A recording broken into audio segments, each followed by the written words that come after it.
Olá, boa noite. Hoje é 22 de 2025, 22 de junho de 2025. Antigo Testamento, página 3236. Deus abençoe nós em nome do Senhor Jesus Cristo. Então, Neemias, ele foi uma pessoa muito importante. Ele fez algo muito importante para Israel, para Jerusalém, no tempo bíblico, isso há quase 4.000 anos atrás. Então, ele morava em Israel, foi levado cativo com o povo e lá ele foi responsável pelo povo que estava em cativeiro e foi copeiro. Ele foi um dos líderes lá na Babilônia pelo povo, porque eles não falavam a mesma língua deles, alguns falavam, então eles tinham que ter alguém que falasse a língua deles e que entendesse a língua deles para poder organizar tal e tal, aquela coisa toda. Então eles botaram ele para poder ser responsável deles lá na Babilônia. Aí Neemias foi e perguntou: "E como é que está lá em Jerusalém? Como é que está lá em Judá? Como é que está lá nas cidades? Como é que está? Como é que está o resto do povo que ficou?" Ora, o povo está em grande miséria, em desprezo, os muros fendidos e as portas queimadas a fogo. Em grande miséria. Infelizmente isso aconteceu na história, no tempo bíblico, né? Em Israel, na Terra Santa, num lugar que não poderia acontecer. Só que aí foi por causa que eles tinham pecado, errado, falhado com Deus naquele tempo. Só que eu digo uma coisa para você: Deus permitiu isso. Mas também Deus permitiu a reconstrução de cidades, muros e portas, torres, fornos, várias e várias coisas, entendeu? Deus permitiu. Então Neemias, quando soube, ele se assentou, ele lamentou por vários dias, por alguns dias, e ele orou e jejuou ao Deus dos céus. É diferente, não Deus da terra, não Deus estranho, o Deus do céu, o Pai Celestial, o Deus de Abraão, Isaac e Jacó. Então ele orou. Quando ele orou, Deus foi, agiu. Deus ouviu a oração dele, que foi uma oração com sinceridade, visando o bem do seu povo, de sua nação.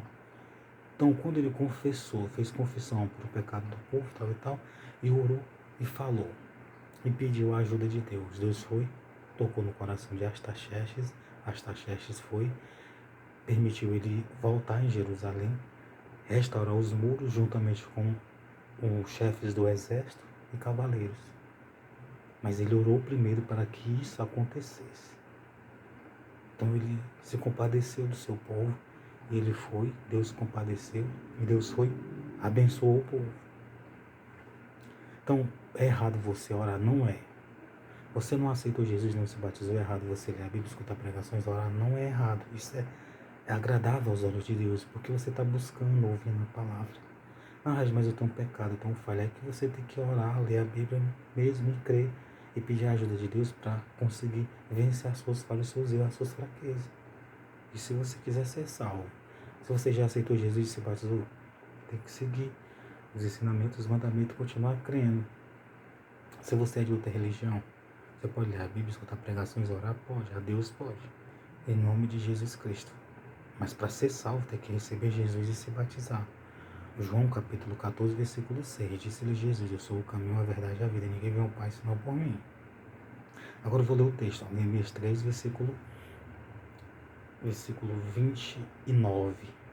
Depois deles reparou Zadok, filho de Hermer, de frente de sua casa, e depois dele reparou Semaías, filho de Secanias, guarda da porta oriental do templo, lá em Israel.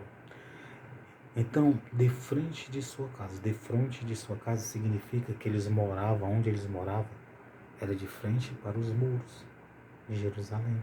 Então, aqueles que moravam de frente para os muros, eles eram responsáveis para se dedicar, se esforçar, pôr a mão na obra, na massa e se dedicar. Como eles receberam o material do rei Artaxerxes, os governadores e a permissão de Deus para reconstruir as cidades, reconstruir as cidades e os muros e as portas e os fornos e as torres, então ele tinha ordem de Deus e do rei Artaxerxes e tinha ganhado material. Então o que é que eles tinham que colocar? A mão de obra deles, o esforço deles, para eles conseguirem. E eles foi conseguiram, mas Deus me orou antes. Então continue orando pela sua vida. Você terá a ajuda de Deus, sem dúvida nenhuma.